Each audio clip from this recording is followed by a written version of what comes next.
এলপিজির দাম বৃদ্ধি নিয়ে বিস্তারিত জানাতে এই মুহূর্তে তেজগাঁও কলোনি বাজার থেকে যুক্ত হচ্ছেন আমাদের সহকর্মী ইমতিয়াজ আহমেদ। ইমতিয়াজ, যেমনটি আসলে বলছিলাম যে এলপিজির দাম বৃদ্ধি করা হয়েছে, এ নিয়ে ক্রেতা বিক্রেতাদের মধ্যে কি প্রতিক্রিয়া দেখছেন জানাবেন আমাদের।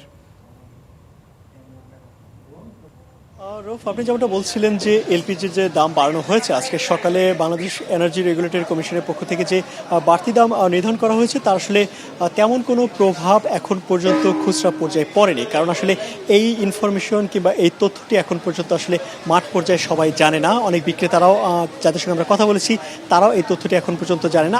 আগের যে দামে তারা বিক্রি করতেন সেই দামেই আসলে বিক্রি করছেন। আসলে বাস্তব পরিস্থিতি হলো, সরকার যে নির্ধারিত যে দাম নির্ধারণ করে দেওয়া হয়েছে, আসলে এর আগেও তার থেকে বেশি দামেই মাঠ পর্যায়ে কিন্তু অনেক সময় বিক্রি হতো, যার ফলে এই যে নতুন যে ৩০০ টাকার উপরে দাম বেড়েছে, এর প্রভাব গিয়ে আসলে এই যে ১,৭২৮ টাকায় থাকবে নাকি এর চেয়ে আরও বেশি দামে বিক্রি হবে, সেটা আসলে আগামীকালকে সকাল থেকে বলা যাবে। কারণ রাতের বেলা এখন পর্যন্ত আমরা এখানে এসেছি, কোনো বেচা বিক্রি তেমন আমরা দেখতে পাচ্ছি না। নতুন করে বেচা বিক্রির আসলে প্রভাব তখনই আমরা বুঝতে পারবো যখন আসলে বেচা বিক্রি পুরোদমে শুরু হবে।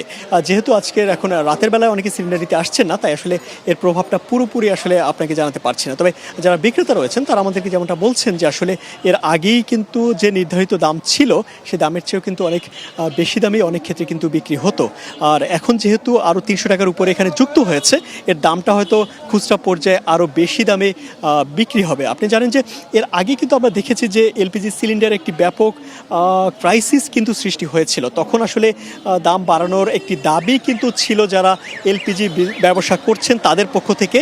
আর সেই দাবির পরিপ্রেক্ষিতে আমরা পরবর্তীতে দেখেছি কিন্তু যে এলপিজি আমদানি অনেকটাই কমে গিয়েছিল। আমদানি পর্যায়ে একটা ব্যাপক ঘাটতি তৈরি হয়েছিল। সেই ঘাটতির কারণে কিন্তু দেশে ব্যাপক একটি সংকট তৈরি হয়েছিল। তার পরবর্তীতে যারা এলপিজি ব্যবসা করছেন কিংবা যারা আমদানি করছেন তাদের পক্ষ থেকে একটি দাবি ছিল যে এলপিজি আমদানি বাড়াতে এবং মূল্য নির্ধারণের ক্ষেত্রে কিন্তু একটি তাদের ক্ষেত্রে বারবার বলা হচ্ছিল যে এলপিজির দাম কিংবা সিলিন্ডার পর্যায়ে দাম আরও বাড়ানোর প্রয়োজন রয়েছে। সেই প্রয়োজন তাদের দাবির পরিপ্রেক্ষিতে তারা দীর্ঘদিন ধরেই এনার্জি রেগুলেটরি কমিশনের কাছে দাবি করছিলেন যে দাম বাড়ানোর জন্য। সেই দাবির পরিপ্রেক্ষিতে এনার্জি রেগুলেটরি কমিশন একটি সিদ্ধান্ত নিয়েছে, নতুন করে এলপিজির দাম বাড়িয়েছে। এর ফলে তাদের আমদানির যে মূল্য, সেখানে কিন্তু তারা একটি বাড়তি মূল্য পাচ্ছেন, যেহেতু আন্তর্জাতিক বাজারে এলপিজির দাম বেড়ে গিয়েছে।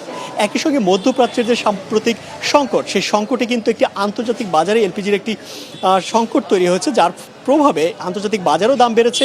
একই সঙ্গে পণ্য সরবরাহ কিন্তু একটি ব্যাঘাত তৈরি হচ্ছে, যার ফলে যারা আমদানিকারক রয়েছেন তাদের পক্ষ থেকে দীর্ঘদিন ধরে একটি দাবি ছিল যে এলপিজির আমদানি পর্যায়ে তাদের যেহেতু খরচ বেশি হচ্ছে, দেশের পর্যায়ে এসে কিন্তু তারা আসলে সেই দামটা সমন্বয় করতে পারছেন না।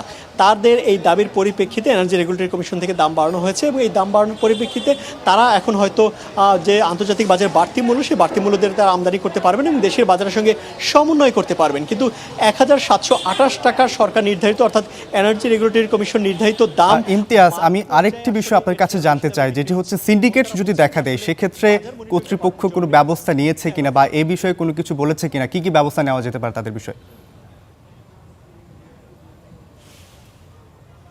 রৌফ, কর্তৃপক্ষ তো আসলে এনার্জি রেগুলেটরি কমিশন, তারা শুধু দাম নির্ধারণ করে দেয় এবং মাঠ পর্যায়ে নির্ধারিত দাম থেকে বেশি বিক্রি হচ্ছে কিনা সেই মনিটরিং করার ব্যবস্থা কিন্তু এনার্জি রেগুলেটরি কমিশনের নেই। এটা কিন্তু ভোক্তা অধিকার কিংবা সরকারের যে অন্যান্য সংস্থা রয়েছে যারা ভোক্তা অধিকার কিংবা পণ্যের মূল্য নির্ধারণের ক্ষেত্রে মনিটরিং করে থাকে, সেই বিষয়টা কিন্তু তারা মনিটরিং করবে। এর আগে আমরা দেখেছি ভোক্তা অধিকার থেকে কিন্তু এলপিজির দাম যারা বেশি দামে বিক্রি করছিলেন তাদের উপরে মনিটরিং করছিলেন এবং অনেক জায়গায় কিন্তু তারা জরিমানাও করেছিলেন। তবে যেহেতু আগামীকাল থেকে মোটামুটি সকাল থেকে এই নতুন দাম কার্যকর হবে, আগামীকাল কোথাও কোনো বাড়তি দামে সরকার নির্ধারিত দামের চেয়ে বেশি দামে বিক্রি হচ্ছে কিনা সেটা কিন্তু আগামীকাল আসলে বোঝা যাবে। রৌফ, ইমতিয়াজ, আপনাকে অসংখ্য ধন্যবাদ গুরুত্বপূর্ণ তথ্য দিয়ে আমাদের সহযোগিতা করার জন্য।